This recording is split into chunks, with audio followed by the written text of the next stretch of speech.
নমস্কার, আমাদের নতুন আরেকটি ব্লগে আপনাদেরকে স্বাগত জানাই।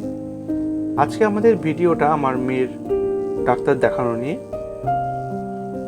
আমরা ডাক্তারবাবুর অ্যাপয়েন্টমেন্ট নিয়ে চলে গেছিলাম কসড্রপ আল্ট্রা ডায়াগনোসিস সেন্টার, যেটা সুভাষগ্রামে ব্রতিসংঘ ক্লাবের উল্টো দিকে অবস্থিত।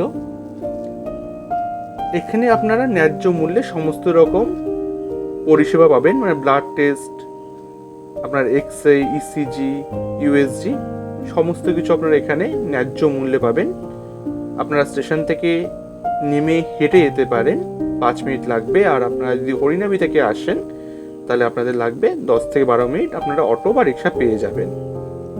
শুধু তাই নয়, এখানকার স্টাফেদের ব্যবহার ভীষণ ভালো, তারা ভীষণ অমায়িক এবং পেশেন্টের সাথে খুবই ভালো ব্যবহার করে। আমার মেয়ে কাঁদছিল বলে তারা আমার মেয়েকে নিয়ে খেলার চেষ্টা করছিল এবং মেয়েকে যেন ঠিক হয় সেই চেষ্টায় তারা খুব প্রচণ্ড পরিমাণে করছিল।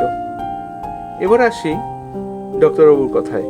ডক্টর কৌস্তব ব্যানার্জি, ইনিও খুব ভালো একজন মানুষ। আমার মেয়ে একটু ঘ্যান করছিল, একটু অসুস্থ বোধ করছিল বলে মেয়েকে সমানে নিয়ে খেলছে, মেয়েকে দেখছে। অবশেষে মেয়ে ওনার সাথে খুব ফ্র্যাঙ্কলিভাবে মিশলো এবং খুব সুন্দরভাবে উনি চেক আপ করলেন অনেকক্ষণ ধরে। যদি আপনারা চান ওনার নাম্বার আমি দিয়ে দিতে পারি, যদি কারোর প্রয়োজন হয় আমাকে কমেন্টে জানাবেন। সমস্ত ডাক্তার দেখানো শেষ করে আমরা ফিরে আসলাম বাড়িতে। ছোট্ট এই ব্লগটি যদি আপনাদের ভালো লেগে থাকে একটা লাইক করে দেবেন। যদি কিছু জানার থাকে অবশ্যই কমেন্টে লিখবেন, আমি নিশ্চয়ই আপনাদেরকে জানাবো। ধন্যবাদ, ভালো থাকবেন, সুস্থ থাকবেন।